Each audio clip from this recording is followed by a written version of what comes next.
Well, shave your EFBs and update your beards because you're going back to work. Congress reached a deal on the next round of stimulus, which will bring back 32,000 furloughed airline employees. So let's take a look at what's inside the package and see what it means for you and your airline. This is your furlough update for late December 2020.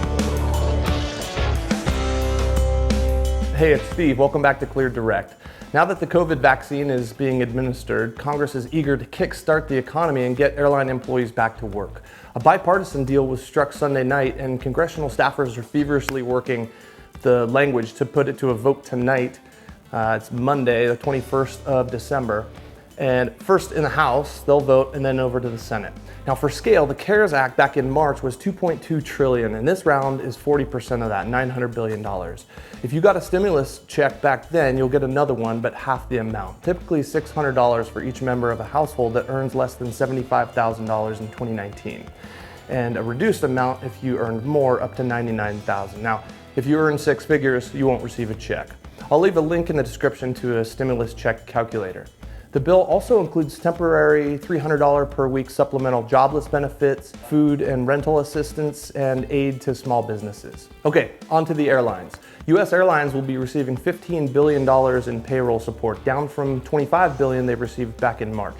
Now in return, airlines that take the aid would have to bring back furloughed workers, and they'd be restricted from starting new furloughs for an unknown period of time. Now, as the language gets codified and released, I'll pour through it and update you with any other nuggets I find related to travel, aviation, and space. Now to recap, the only major US airlines that furloughed workers were United and American. Now new since my last update is Southwest handed out 7,000 warn letters in early December. One silver lining is that Delta's pilot group actually voted to take pay reductions to avoid furloughs. Now the 1,700 junior Delta pilots that would have been furloughed get partial pay of 30 hours a month, but don't have to fly. Now, all of that may be irrelevant if airlines take the money, which brings up a good point. Will they take the money?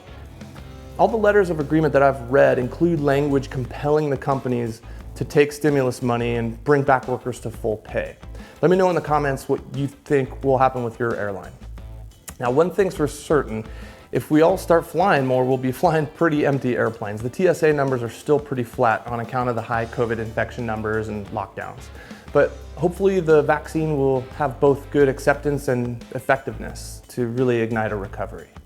Now, speaking of the vaccine, the FAA has approved both the Pfizer and the Moderna COVID vaccines for pilots and controllers.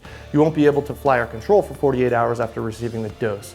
So along with larger than normal holiday shipping, FedEx pilots also just started flying loads of the Moderna vaccine from Memphis to destinations around the globe. So the next thing to watch for on Capitol Hill this week is if President Trump will make good on his threat to veto the $740 billion National Defense Authorization Act on Wednesday for having language stripping Confederate generals' names from military bases, and also for a non-defense related issue. He wants the NDAA to repeal liability protections for Twitter and Facebook. But it seems that it could be the first time in his presidency that his veto is overridden by Congress. Anyway, that's your last furlough update for this year 2020.